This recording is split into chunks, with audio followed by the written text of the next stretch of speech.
first off, I wanted to ask you, I know that you've been wanting to bring Black Adam to the big screen for some time now. Were there any aspects about the character and this story that you've known that were important to you to tell in this very first outing for the character? Yes, and that's a great question. Thank you for opening up with that one because there were a few things that I felt were characteristic story point anchors that Mhm. we should tell and deliver to the audience as we're telling Black Adam's origin story.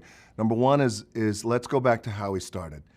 He was a mortal man and a slave, and his family was enslaved. And he was okay with the status quo. He did not want to interrupt or disrupt anything, yet he had a son who felt like, wait a second, there's a better life for us. And how we're treated and oppressed is wrong. And we can do it if we band together. So I think just when you start off like that, and then without giving it away, of course, because this is in the mythology, his family's wiped away. And yet now he is blessed, Black Adam is blessed with powers that rival Superman, but he doesn't want them. That kind of psychology, man, is just so intriguing to me, I think, just as a superhero fan, and how complex that is. And then talk about Superman. I love that we had this opportunity to really show the world just how powerful and unstoppable Black Adam truly is. And Black Adam was a character like we as comic book and superhero fans, like we know Black Adam, but the majority of the world a few years ago had no idea, had not even heard of Black Adam. And I love that we're able to introduce Black Adam, show these superhero powers, the superpowers that he has. And then if we do it right, we build up that he is this unstoppable force on this planet. And then show the audience who is arguably the unstoppable force of the entire universe. Which you know what I'm saying, so it was a lot of fun. Yeah. And speaking of which, I mean, as this is the first outing for the character, what are some things that you're excited about and you hope to be able to tackle in the future? Because I feel like, it's kind of like the world is Black Adam's oyster after this film, seeing, what takes place in this film, not to give anything away, but I feel like there's a lot of opportunities. Man, you just said it right. There are so many opportunities. We, as fans, you can't help but get excited at what is in the DC catalog, the DC Bible, of all these cool superheroes and supervillains that are unknown. And now we have an opportunity to shine the light, illuminate them, pull them out of the Bible, and introduce them to the world, while at the same time, us on our end, in this world of Black Adam, in our world of Black Adam, which you saw in the movie, all superheroes are acknowledged. And we want one day, they're all gonna cross paths. So again, to your point, it's a fun and exciting time. And we were, and I was really, it's like the final thing was getting that call saying that the thing that you guys have wanted for many years and talked about and hinted at, that thing is going to happen. Yes. I can only imagine. You know what that is. That thing is going to happen. Yeah. Yes. Well, thank you so much for your time. I cannot wait for everyone to see this movie. Thank you very much. Glad you liked it, man. Thank you. See you. I will start with you first because Cyclone was a character that I was so excited to see in live action. I just always wondered what that would look like. And it did not disappoint. I just loved how gracefully the character moved. It was so smooth, like to see a superhero move like this. And I want to know, was any of this swiftness and movement something that you thought about in the early stages of taking on the role? And if you think anything about like what this, may look like on screen? Oh, absolutely. With the help of Jaume, like our director, he was very adamant in the beginning to show me his ideas for Cyclone and just like to create something and a superhero that we haven't really seen before. And especially to kind of like reinvent how we see a superhero that, you know, moves wind and can harness the wind. And so he was showing me that like he had ideas of her like dancing and kind of like this really beautiful and graceful movement.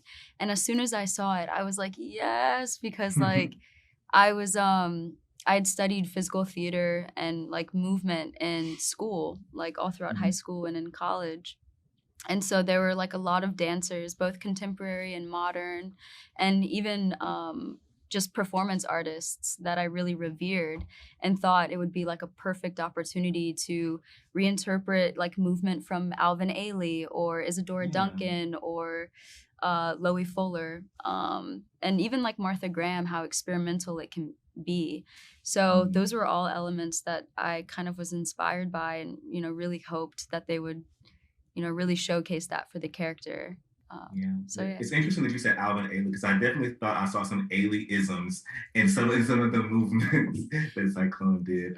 So it came across. Yeah. I'm just like me spinning like this. Just yeah. But that's cool. Noah, for you, were you a fan of the character of Adam Smasher before taking on this role, and did that impact the way that you thought you would approach the role of this character? I was not really familiar with the comic books before this opportunity came, and so I think coming in with you know, completely fresh perspective on what it means actually helped me, because in this film, Adam Smasher gets recruited to the Justice Society, but he's a metahuman. He's definitely not a superhero. In Cyclone, maybe this is the same. So you get to watch Adam Smasher as he learns what it means to become a superhero. And for me, kind of coming in with that mindset aided the whole, whoa, like what is going on? Like I'm completely out of my depth here. But that being said, you know, once I got the role, of course, you go into the source material, you do the research, you learn about the character, his family, what he ultimately does in the comic books, and alliances that occur in different, you know, books as you move forward. But and what a world! It just is so expansive. There's so many different directions that this can go, and I know we're all so psyched just to be a part of this first, you know, staple in the ground. Yes. And for both of you, like, you know, because we get introduced to your characters and now, hopefully we get to see them later on. So I know you can't talk too much about it, speculate too much about it, but what are some things that you would hope to see for your characters in the future of the DC film universe? You know, more fighting. More chaos. More chaos. Yeah. Sorry. I love it. Every time. I keep forgetting it, and you keep saying it. It's so good. Yeah, I wanna see Cyclone develop on her own, and I want to see Adam Smasher develop on his own, and then maybe see them come back. I want these characters to progress. I want us to know more about their backstories. Yeah. I want the world around them to just grow and deepen it, and so that we can just all know more about them, and then introduce other characters. And you know, I just want more. I want more.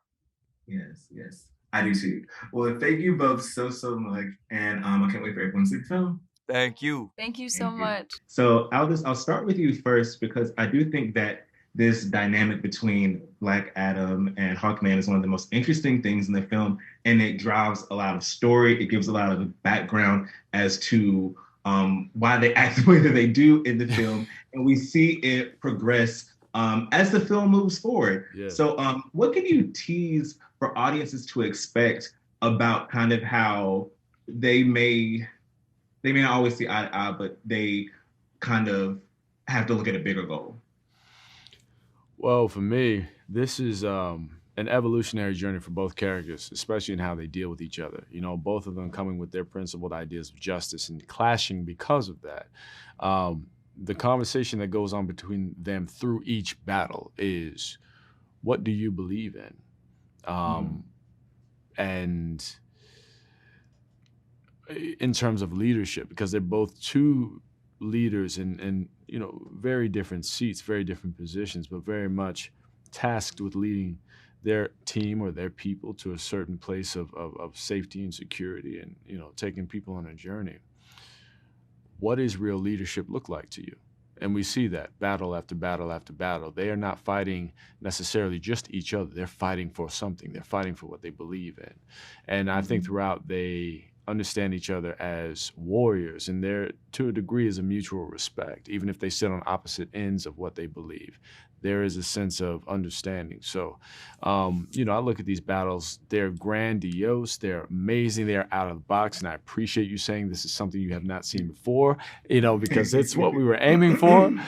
But but there's a method to the madness, and there's a bigger value to what they mean and what they stand for than just, throwing punches. And people, when they see the film, they'll understand exactly what I'm saying. Yes, yes.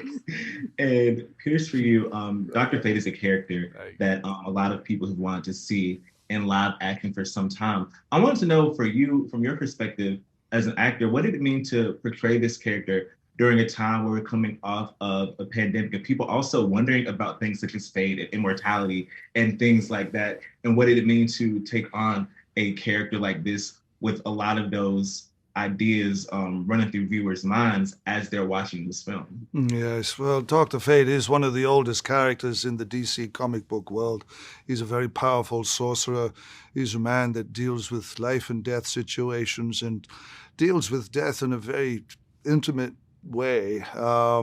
And for me, it was the man Kent Nelson. It starts with Kent Nelson and this man who lost a father, and who lost a father really by some of his own kind of negligence way back when they discovered the tomb of Nabu. So if you take that on as an actor, then you carry within you a certain heartbeat of philosophy, of fragility and friendships, and in trusting yourself. Yet he's been endowed with this helmet, and it's a blessing and a curse. But ultimately, it's just for me, it was the friendship of Hawkman and this dear friend who comes to me with the challenges of the mission. And within that, of course, there are secrets withheld. And so as an actor, it gave me a certain inner strength. I didn't have to fly. I didn't have to do the wire work that Aldous did. But we as a company became a very strong unit. And thanks to Jama, Colette, Sarah. Yes, yes. Well, thank you both so much for chatting with me, and I cannot wait for everyone to see this film and experience the film that I did. So I'm super excited to chat about this with everyone once the film is out. So thank you both so much. Enjoy the rest of your day. Thank you. Thank you.